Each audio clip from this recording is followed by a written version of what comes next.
اور کب ٹھیک ہوں گے؟ مطلب اگر داسو ڈیم پہ کام رکا رہتا ہے تو اس کا نقصان کس کو ہے؟ الٹیمیٹلی پاکستان. ہارون صاحب، اگر پاکستانی 10 باشندے چین میں مارے جاتے دہشت گردوں کے ہاتھیں تو آپ کو کیا تاثر ہوتا؟ اور ابھی تک وہ پکڑے بھی نہیں گئے، ابھی تک کسی کو سزا بھی نہیں ہوئی، ابھی تک کسی کو اریسٹ بھی نہیں کیا گیا. مسئلہ یہ ہے کہ 2 ڈویژن ہم نے تیار کی ہیں. یہ فیلئر تھا انٹیلیجنس کا، اور سیکیورٹی ہماری ناقص ہے. 45 دن میں داسو ڈیم پر حملہ ہوا، چینی پر ہوا، کراچی میں ہوا، گوادر میں ہوا. اس کا مطلب ہے کہ جو ہمارے دشمن ہیں، ہندوستان ہو یا ان کے پیچھے اور لوگ بھی ہیں، وہ نہیں چاہتے پاک چین دوستی مضبوط ہوئے، وہ نہیں چاہتے سی پیک کامیاب ہو. لیکن ہمیں اس کا مقابلہ کرنا چاہیے. اتنا بڑا ہمارا انٹیلیجنس سسٹم ہے، ہم سسٹم بنانے میں ناکام رہے ہیں جو صحیح معنوں میں کاؤنٹر انٹیلیجنس اور کاؤنٹر ٹیررزم اسٹریٹجی بنائے. اتنے 16 ادارے ہیں ہمارے پاس انٹیلیجنس کے، وہ کیا کر رہے ہیں؟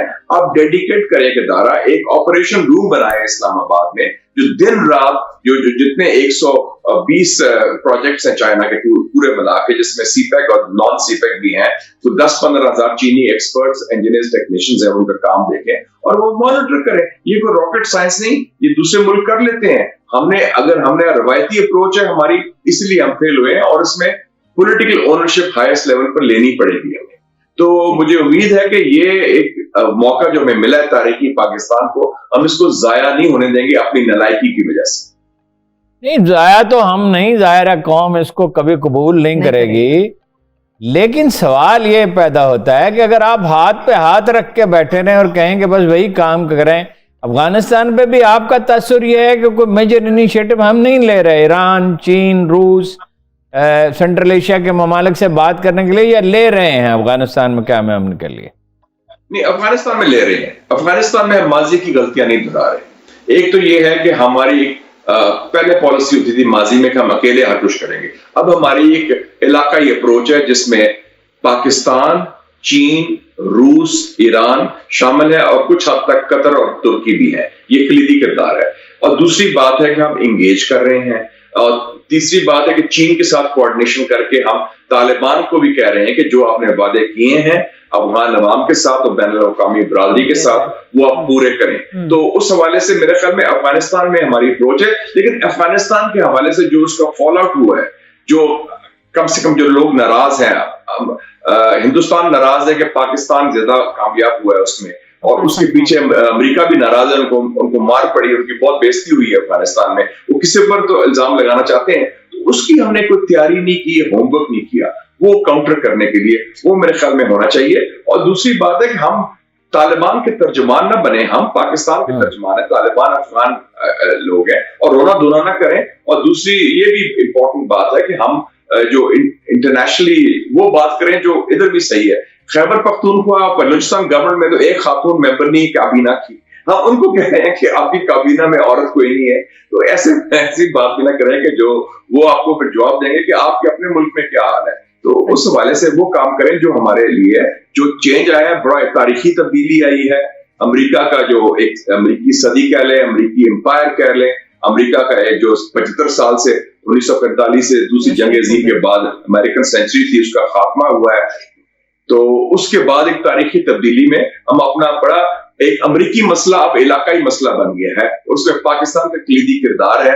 ہمیں اسٹریٹجک سپیس ملی ہے، ہمیں موقع ملا ہے، ہمیں زیادہ آزادی سے اپنے مفادات کو آگے بڑھا سکتے ہیں. تو ہم اس موقع کو پورا فائدہ اٹھائیں. اور افغانستان میں آن دا ہول میں سمجھتا ہوں ہماری علاقائی اپروچ ٹھیک جا رہی ہے. کیا آپ سمجھتے ہیں ہمارے لیے بیسیکلی چیلنجز کیا ہیں اور امکانات کیا ہیں؟ کیا پہلی دفعہ ہمارے سامنے بہت وسیع امکانات نہیں ہیں؟ دیکھیں جی، بہت وسیع امکانات، لیکن ہماری اسٹریٹجک کلیئرٹی ہونی چاہیے. ہماری کلیئرٹی ہونی چاہیے امریکہ کے حوالے سے اور ہندوستان کے حوالے سے اور افغانستان کے حوالے سے. افغانستان میں ہم بیسک چیز یہ چاہتے ہیں کہ افغانستان میں امن اور استحکام قائم ہو، اور افغانستان کی سرزمین کسی ہمسائے کے خلاف اور کسی اور ملک کے خلاف استعمال نہ ہو، بشمول پاکستان، بشمول چین، بشمول وسطی ایشیا کے ممالک، بشمول مغربی ممالک، کوئی بھی ممالک، اور بشمول ہندوستان بھی. اور دوسری بات ہے کہ جو اس حوالے سے ہماری جو ہے کہ امریکہ نے 2 بڑے فیصلے کیے ہیں. ایک یہ ہے کہ جو امریکہ کا بہترین دوست اس خطے میں ہے، وہ انہوں نے چن لیا ہے ہندوستان کو، اور وہ ان کا اسٹریٹجک پارٹنر ہوگا. اور دوسرا امریکہ نے ایک اسٹریٹجک فیصلہ کیا ہے کہ ان کا اسٹریٹجک جو دشمن کہہ لیں یا ان کا کمپیٹیٹر کہہ لیں یا رائیول کہہ لیں، وہ چین ہے، اور چین کو ہر سطح پر وہ اس کی مخالفت کریں گے، اس کا مقابلہ کریں گے ہندوستان سے مل کے. تو اس بارے میں ہمیں کوئی ابہام نہیں ہونا چاہیے، اور ہمیں معلوم ہونا چاہیے کہ ہمارے مفادات چین کے ساتھ ہیں، روس کے ساتھ، خطے کے ساتھ ہیں. امریکہ سے ہم پنگا نہ لیں، لیکن امریکہ کے ساتھ ہم اوور پرومس نہ کریں. جو ہم وعدے کریں وہ پورے کریں. وہ کام نہ کریں کہ ہم وعدے کریں کہ ہم یہ بھی کر سکتے ہیں. جو ہم کر سکتے ہیں وہ کریں، اور ان کو بتا دیں کہ یہ ریڈ لائنز ہیں، یہ کشمیر کا ایشو ہے، یہ نیوکلیر ایشو ہے، یہ چائنا کے ساتھ تعلقات ہیں، یہ علاقے کے تعلقات ہیں، اور یہ نئی سر جنگ میں ہم شامل نہیں ہو سکتے کسی بھی صورت میں امریکہ کے اور مغرب کے ساتھ. یہ فرمائیے کہ جو آسٹریلیا کو انہوں نے ایٹمی انرجی سے چلنے والی آبدوزیں دینے کا فیصلہ کیا ہے، بعض لوگ کہہ رہے ہیں کہ یہ ایک تاریخی واقعہ ہے، اور اس آسٹریلیا تو تقریباً ان کی ایک ریاست ہی بن گیا امریکہ کی. کیا آپ اس کو بہت اہمیت کا واقعہ سمجھتے ہیں؟ یہ ایک کوشش ہے امریکی انتظامیہ کی اور امریکن سیکیورٹی اسٹیبلشمنٹ کی کہ جو انہوں نے مار کھائی ہے اور جو انہوں نے گڑبڑ کی ہے مسلم دنیا میں 9/11 کے بعد، جس میں اس نے 6.5 کھرب ڈالر ضائع کیے اور 9 لاکھ لوگ مارے ہیں 9/11 کے بعد ساری مسلم دنیا میں، Pakistan, Afghanistan, Iraq, Syria, Libya, Somalia, سارا. اس کے بعد وہ اب چین کو نیا دشمن بنا کے اس کا مقابلہ کرنا چاہتے ہیں. میرے خیال میں یہ تاریخ کے غلط رخ پہ کھڑے ہیں امریکہ والے بھی، اور یہ کامیاب نہیں ہوں گے. یہ اگلے 10-20 سال کا پروگرام ہے، اور یہ they are too late for that. اور یہ آسٹریلیا اور برٹش اور امریکہ جو بن گیا ہے، تو وہ ایک تاثر یہ بھی گیا ہے کہ یہ وائٹ مینز کلب ہے. یہ سارے وہ لوگ ہیں جو ایک ریشل لیول پر ایک ایشین طاقت کے خلاف وہ کھڑے ہو رہے ہیں. حالانکہ آسٹریلیا ایشیا کا حصہ ہے، لیکن انہوں نے بتا دیا کہ بیسکلی وہ مغرب کا حصہ ہے اور اس میں شامل ہے. آپ نے دیکھا ایون ہندوستان اور جاپان کو بھی انہوں نے شامل نہیں کیا اس کلب میں. تو یہ کامیاب نہیں ہوگا. فرانس اس کے خلاف ہو گیا ہے، اور نیوزی لینڈ اس کے خلاف ہو گیا ہے. باقی ایشیا کے ممالک نے اس کے خلاف بیانات دیے ہیں، چین، ملیشیا، پاکستان اور ممالک نے بھی. تو یہ کامیاب ہونے والی اسکیم نہیں ہے.